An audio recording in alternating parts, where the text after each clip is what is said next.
Okay, one more example of a father, and quickly I'll move on.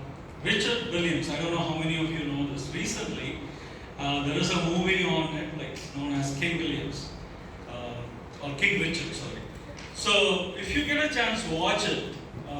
And I was watching it. I don't know how many of you watched it. It is the story of a dad who, even before his two daughters were born, he has three stepdaughters and then two of his own two daughters. Before they were born, he was in slavery. He came out from slavery, not slavery, like very lot of racial discriminations were there. And so when he comes out, he says, "My children," and there was a lot of black kids going into drugs and stuff like that. So he said, "I don't want my kids to go into these things." So even before his two daughters were born, he goes outside, he tries to think, what can my child do? I want them to grow to be famous, want them to be successful, I want them to be examples. So he works in one of the places like cleaning up the tennis courts or something like that, and he learns to play tennis or to understand the rules of tennis. And then, as he's young, he sees this, he says, "I will make my children learn this, and they will grow strong, they will grow popular, they will grow famous because of tennis." And the kids are not yet born. So he writes an 85-page document that says what each child has to do as they grow. And then his first, of the two, again, he has three already stepdaughters, these are two of his own. The first daughter was born, Venus Williams. And then the second daughter was born, Serena Williams. These two, they are only 4.5 years old. And he takes them to tennis courts and starts to play, teach them. They don't know what it is. And at that time, tennis is a white man's sport. It's not a black person's sport.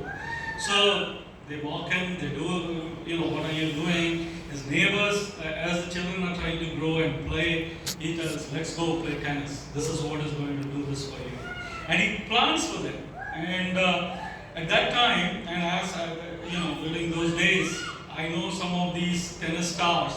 Some of them were famous, and all of a sudden they get mental breakdown. They're young, they become famous, they get mental breakdown, and then they are nowhere to be seen.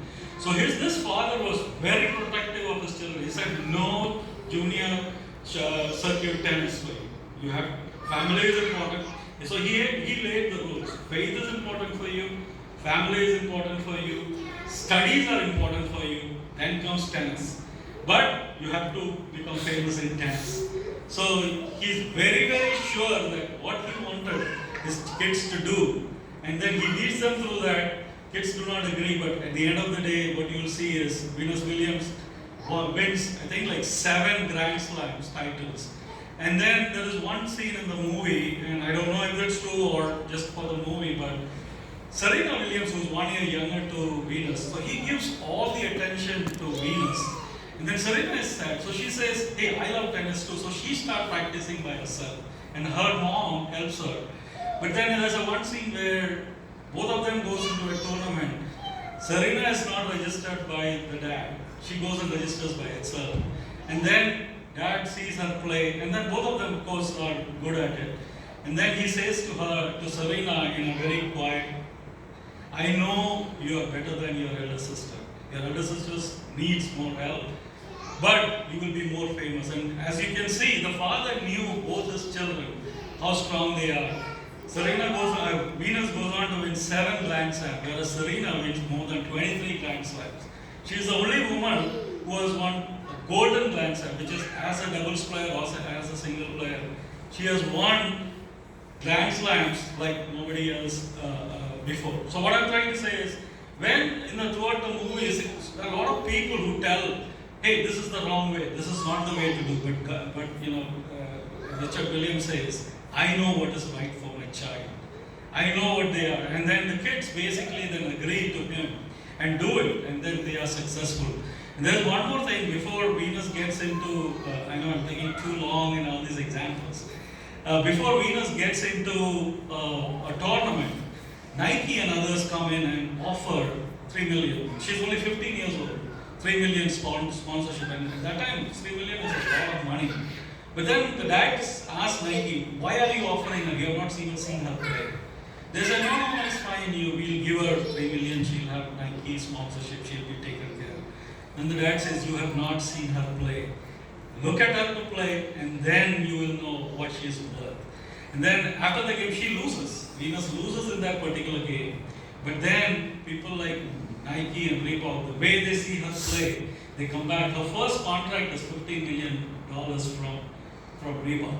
The father knew what his daughter was worth. Nobody had seen how she played, but father knew that she was way more than the $3 million that was being offered.